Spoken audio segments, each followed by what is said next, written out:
Livre des Proverbes, chapitre 27. Ne te vante pas du lendemain, car tu ne sais pas ce qu'un jour peut t'enfanter.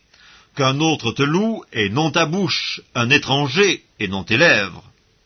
La pierre est pesante, et le sable est lourd, mais l'humeur de l'insensé pèse plus que l'un et l'autre. La fureur est cruelle, et la colère impétueuse, mais qui résistera devant la jalousie? Mieux vaut une réprimande ouverte qu'une amitié cachée. Les blessures d'un ami prouvent sa fidélité, mais les baisers d'un ennemi sont trompeurs. Celui qui est rassasié foule aux pieds le rayon de miel, mais celui qui a faim trouve doux tout ce qui est amer. Comme l'oiseau qui erre loin de son nid, ainsi est l'homme qui erre loin de son lieu. L'huile et les parfums réjouissent le cœur, et les conseils affectueux d'un ami sont doux.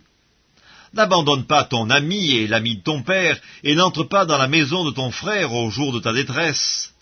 Mieux vaut un voisin proche qu'un frère éloigné. Mon fils, sois sage et réjouis mon cœur, et je pourrai répondre à celui qui m'outrage. L'homme prudent voit le mal et se cache, les simples avancent et sont punis. Prends son vêtement car il a cautionné autrui, exige de lui des gages à cause des étrangers. Si l'on bénit son prochain à haute voix et de grand matin, cela est envisagé comme une malédiction. Une gouttière continue dans un jour de pluie et une femme querelleuse sont choses semblables. Celui qui la retient, retient le vent, et sa main saisit de l'huile.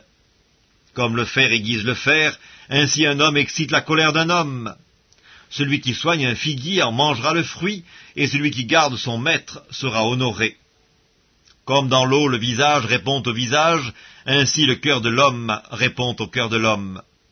Le séjour des morts et l'abîme sont insatiables, de même les yeux de l'homme sont insatiables. Le creuset est pour l'argent et le fourneau pour l'or, mais un homme est jugé d'après sa renommée. Quand tu pilerais l'insensé dans un mortier, au milieu des grains avec le pilon, sa folie ne se séparerait pas de lui. Connais bien chacune de tes brebis, donne tes soins à tes troupeaux, car la richesse ne dure pas toujours, ni une couronne éternellement. Le foin s'enlève, la verdure paraît, et les herbes des montagnes sont recueillies. Les agneaux sont pour te vêtir, et les boucs pour payer le champ. Le lait des chèvres suffit à ta nourriture, à celle de ta maison, et à l'entretien de tes servantes.